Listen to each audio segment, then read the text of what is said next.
Assalamualaikum warahmatullahi wabarakatuh. Yang terhormat Bapak Ibu dosen penilai uji kinerja pendidikan profesi guru dalam jabatan tahun 2025. Perkenalkan, nama saya Mujidin Haramawan SPD. Saya mengajar di Madrasah Aliyah Bahrul Ulum Pusaka Negara Subang, mengampu pelajaran SKI.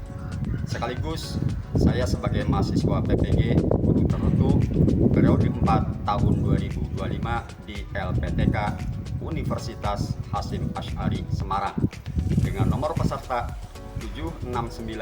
7692440043007, nomor induk mahasiswa 25406061545. Ini adalah lembar sebagai tanda bukti. Saya akan melaksanakan uji kinerja di Madrasah Aliyah Bahrul Ulum Pusaka Negara di kelas 10 dengan materi substansi dakwah Rasulullah SAW di Madinah. Demikian, selamat menyaksikan.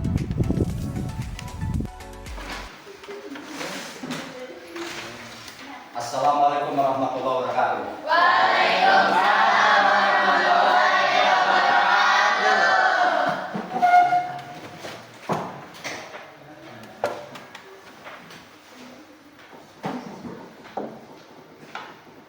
Kita awali pertemuan kita dengan tahiyatul Islam. Assalamualaikum warahmatullahi wabarakatuh. Waalaikumsalam warahmatullahi wabarakatuh. Apa kabar hari ini anak-anak? Alhamdulillah baik, luar biasa. Yes, yes, yes. Semangat semua? Semangat. Sudah sarapan? Sudah. Sudah bisnya ini. Sebelum kita lanjutkan, mari kita berdoa dulu supaya kita mendapatkan ilmu yang manfaat. Siapa ketua kelas? Halimah. Mana Halimah? Halimah, ayo siapkan untuk memimpin doa. Siap untuk berdoa? Siap. Berdoa mulai. Selesai. Rabbi zidni ilman warzuqni fahman. Amin ya rabbal alamin. Semuanya hadir atau ada yang tidak hadir ini? Ada yang tidak hadir ya? Ya. Coba Bapak absen dulu semuanya.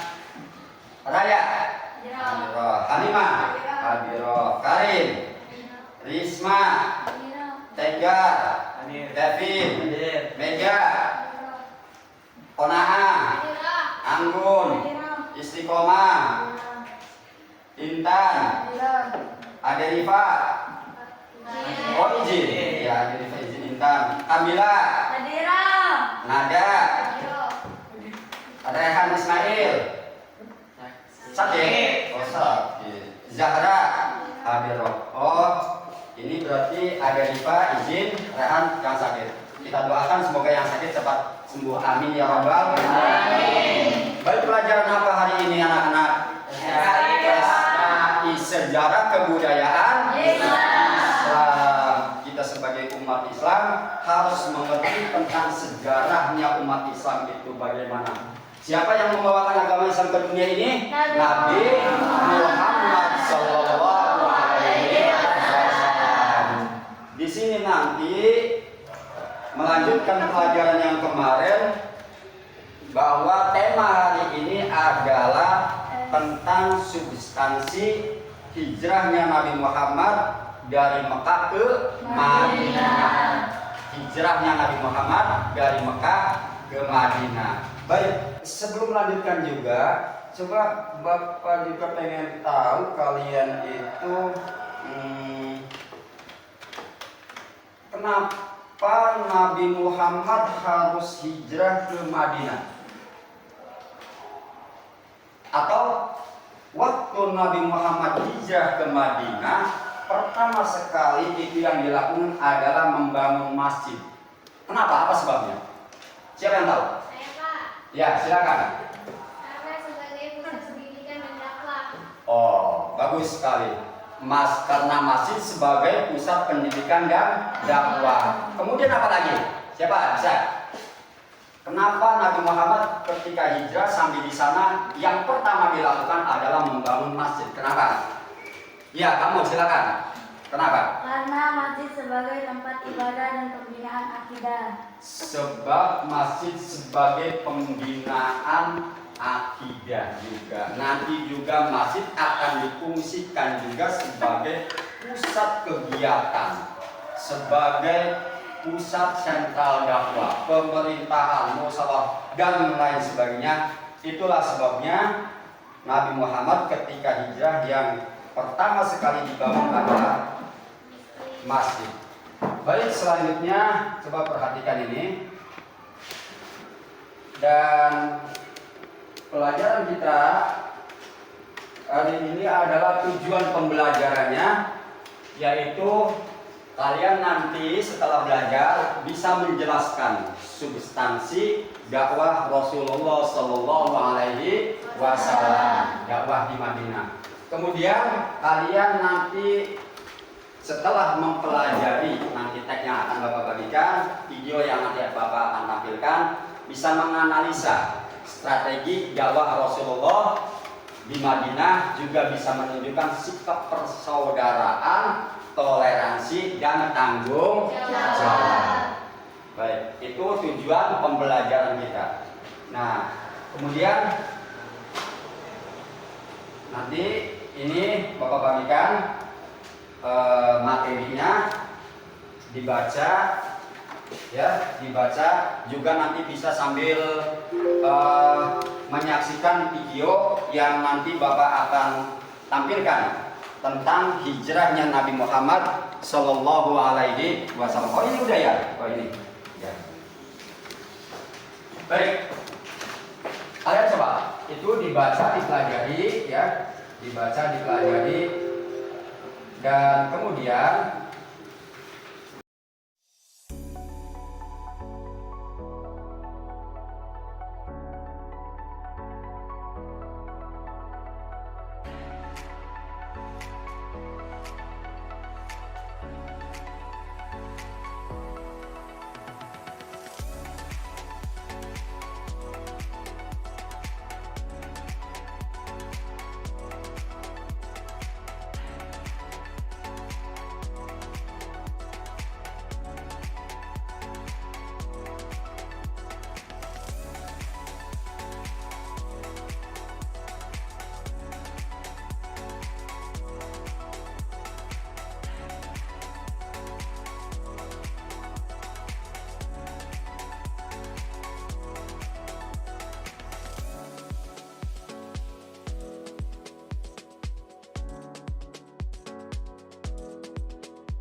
ya, telah menyaksikan video yang tadi ditayangkan tentang hijrahnya Nabi, dan tadi catatan tadi sudah dibaca ya? Tidak?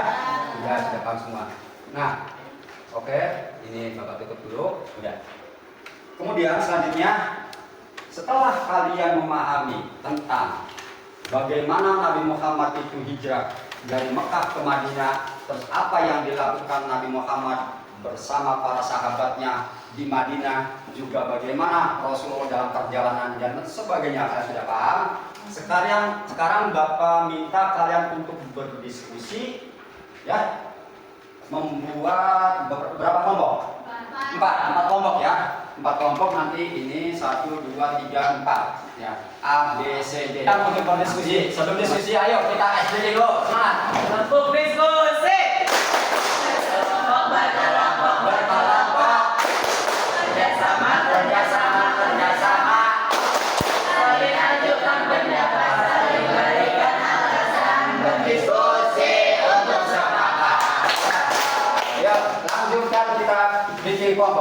Bikin kelompok, ayo bikin kelompok, dan kita pilih siapa?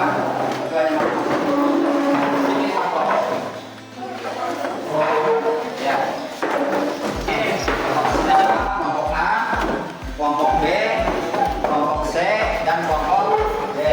Ya. Kemudian dalam diskusi, coba kalian diskusikan yang ada di LKPD ini. Perintahnya ini kelompok A, kelompok B, kelompok C itu dan kelompok D. Ya, ya. Ini kelompok A siapa ketuanya? Siapa? Iya siapa? Siapa? Oh, ini siapa ketuanya? Karin. Ini ketuanya siapa? Anggur. Ini ketuanya? Jaga. Yang ini ketuanya? Bila. Oke. Ya silakan kalian berdiskusi. Ya ini kerjakan ya. Ini tadi ketuanya pegang ya. Nah itu didiskusikan, kan?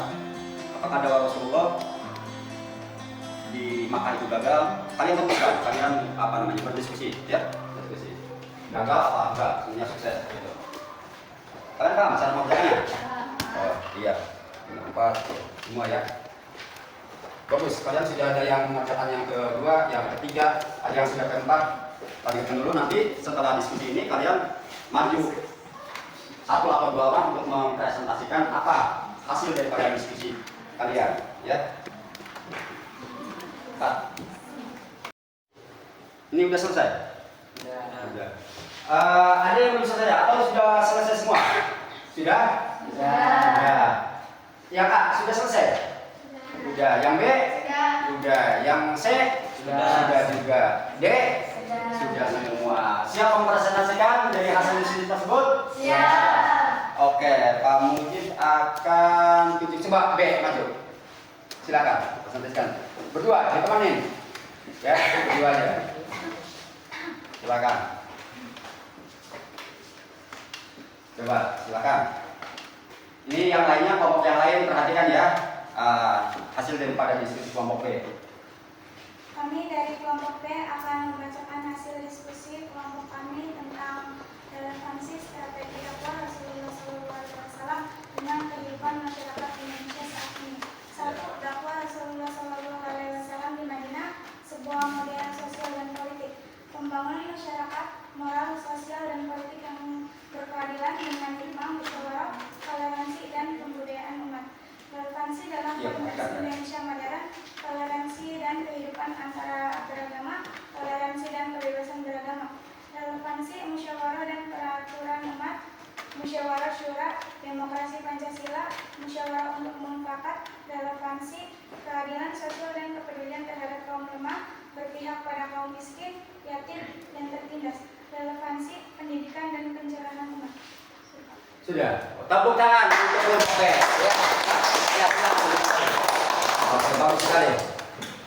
Selanjutnya kamu tunjuk dari kelompok D dulu. D ya. Nanti A, nanti C. Itu. Silakan kelompok D untuk memberikan presentasinya. Ayo, cepat tanggapi. Kalau umpamanya enggak ini bikin catatan supaya. Yuk, silakan. Baik. Saya perwakilan dari kelompok D yang menyampaikan hasil diskusi. Secara lahiriah dakwah Rasulullah SAW di Makkah dapat menghadapi banyak tantangan dan kelemahan. Selama 13 tahun berdakwah, jumlah pengikut beliau masih sedikit. Tekanan dari kaum Quraisy semakin keras, dan umat Islam harus menanggung siksaan. Baikut serta pengafiran, namun jika dilihat dari sisi hakikat dan tujuan dakwah, maka dakwah Rasulullah SAW di Makkah tidak dapat disebut gagal. Justru merupakan fondasi awal keberhasilan dakwah Islam di Madinah dan Medina. 1. Tujuan dakwah di Makkah. Tujuan utama dakwah di Makkah bukan untuk membangun negara, tetapi untuk menanamkan akidah tauhid dalam hati umat manusia, membantu pribadi muslim yang kokoh, sabar, dan beriman teguh, menyiapkan kader dakwah yang siap menghadapi ujian dan perjuangan panjang. Dengan demikian, meskipun belum menghasilkan kekuasaan politik, Rasulullah SAW telah berhasil membangun generasi beriman dari rakyat kuat seperti Abu Bakar, Umar, Utsman, Ali, Bilal, dan Khattab. Inilah modal utama keberhasilan dakwah di Madinah kelak. Ya, oh iya, tepuk tangan untuk kelompok. Semua tadi hasil diskusinya itu sangat bagus sekali. Dan kemudian yang terakhir ini kamu akan perhatikan sini ya.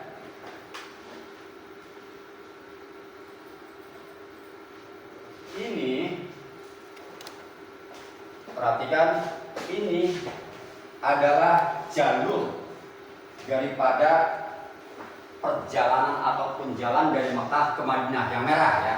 Yang merah dari Mekah ke Madinah, jalan yang normal. Sementara yang ini nama ya, ini yang hijau. Yang hijau adalah yang digunakan oleh Nabi Muhammad ketika hijrah.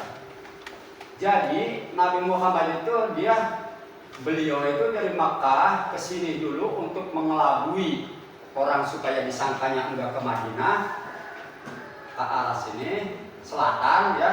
Ini ke utara sebenarnya. Kalau dari Makkah ke Madinah ke utara, ini ke selatan dulu, ke sini di di Gua Hiro dulu, lalu jalan ke sini. Tuh, perhatikan ini hijau itu. Jadi tidak menggunakan jalan yang normal, tapi menggunakan jalan alternatif. Apa tujuannya? Siapa yang tahu? Ya, supaya tidak diketahui oleh kafir Quraisy. Yang mana kalau diketahui, dia kafir Quraisy itu akan menyerah, akan menghadang, akan membunuh dan sebagainya. Gitu ya. Perjalanannya Nabi Muhammad itu dari sini. Bersama siapa? Amir bin Fuhairah, seorang pengembara dan paham. Iya, betul sekali. Ya, di samping Nabi Muhammad itu ditemani dengan Abu Bakar, juga ditemani dengan siapa tadi? Amir bin Fuhairah. Itu ya. Dia itu seorang pengembara tapi tahu tentang jalan alternatif, ya. Jadi jalan babal gitu ya, alternatif. Jadi enggak menggunakan jalan yang secara normal. Sehingga jalur yang dari sini itu dia melewati gunung-gunung yang gunung batu, ya, gunung batu. Terus lagi hanya dengan menaiki onta, berapa jauh perjalanannya? Sekitar 450 km lebih, ya. Berapa katanya? 450 km lebih. Kalau dibayangkan di sini dari Jakarta sampai ke sebelah sana ke Semarang, gitu ya. Itu nggak naik mobil, nggak naik pesawat, nggak naik kereta, tapi dia itu beliau dengan jalan kaki terus tadi naik onta. Gitu. Begitu perjuangan daripada Rasulullah. Shallallahu alaihi Nabi Muhammad. Begitu berjasanya Nabi Muhammad terhadap kita, baik keselamatan di dunia maupun di akhirat. Baik, itu saja ya pelajaran kita hari ini. Kita tutup pelajaran kita dengan bacaan hamdalah. Alhamdulillah.